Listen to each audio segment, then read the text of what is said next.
میرا سوال آپ سے یہ ہے دعوت اسلامی کب اور کیسے بنی؟ نور مسجد میں میری امامت تھی اور مرحوم یوسف میمن مشہور نعت خواہ ہیں، ان کے چھوٹے بھائی میرے پاس آئے اور ایک دعوت نامہ دیا مجھے کہ مولانا شاہ احمد نورانی نے آپ کو یہ دعوت نامہ بھیجا ہے. تو اس میں کچھ لکھا تھا کہ فلاں دن وہ شام کو میرے گھر پر وہ دعوت اسلامی کے سلسلے میں اور یہ علامہ ارشد القادری اور سب آئیں گے اور کچھ ہے مطلب میٹنگ. میں وہاں پہنچ گیا، کچھ میرے ساتھ اور بھی دوست تھے میرے، تو وہاں دعوت اسلامی کے تعلق سے حضرت علامہ ارشد القادری صاحب رحمۃ اللہ علیہ نے بیان فرمایا. اس میں اس نتیجے پر پہنچا کہ مولانا شاہ احمد نورانی اور علامہ ارشد القادری صاحب ان کی تنظیمی سوچ مدینہ اور دور دور تک کوئی سیاست جو ہوتی ہے نا اس کا اس میں کوئی حساب کتاب نہیں تھا. خیر اجلاس ہوا اور دیر تک ہوتا رہا.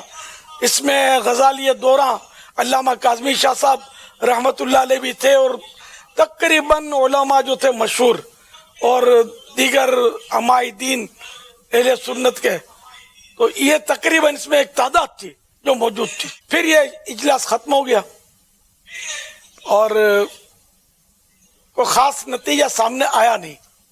پھر جب میں 2 ذی قعدۃ الحرام دارالعلوم امجدیہ میں صدر الشریعہ مولانا امجدی صاحب رحمۃ اللہ علیہ کے عرس میں گیا تھا، تو وہاں مجھے مولانا قاری رضا المصطفیٰ ملے کہ ہمارے ماموں، ان کے ماموں تھے مولانا ارشد القادری صاحب، وہ آپ کو یاد کر رہے ہیں، بولتے ہیں کہ الیاس قادری کو میں دعوت اسلامی کا امیر بناؤں گا وغیرہ وغیرہ.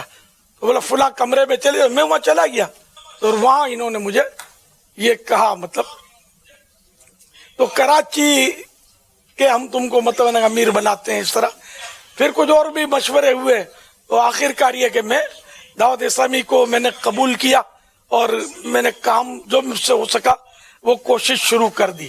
اس وقت میں اکیلا ہی مجھے دیا تھا، نہ کوئی میری کوئی ورکنگ کمیٹی تھی، نہ کوئی باڈی تھی، نہ میرا ساتھ تھا.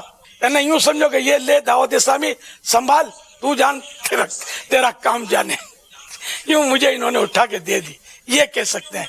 پھر ہم نے وہ کام سکھاتا ہے یوں کچھ دوستوں سے، وہ میرے پاس ایک گروپ تو تھا ہی دوستوں کا، تو یوں ہم لوگ مطلب چل پڑے اور اللہ تعالیٰ کی مدد سے جو بھی ہوا، اللہ پاک کی مدد سے، محبوب کی نظر سے یہ کام چلتا رہا. اور آج آپ کے سامنے بیٹھا ہوا ہوں میں. مولانا محمد شفیع اوکاڑوی صاحب، انہوں نے بڑا احسان کیا. امر واللہ یہ ہمارے محسن ہیں، محسن دعوت اسلامی ہے.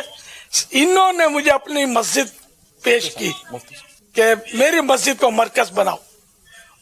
تو بہرحال یہ کہ وہاں ہمارے اجتماع ہفتہ وار شروع ہوئے اور اللہ کی رحمت سے دعوت اسلامی وہاں سے سمجھو پروان چڑھی اور 1 سیکنڈ کے لیے بھی پیچھے نہیں ہٹی.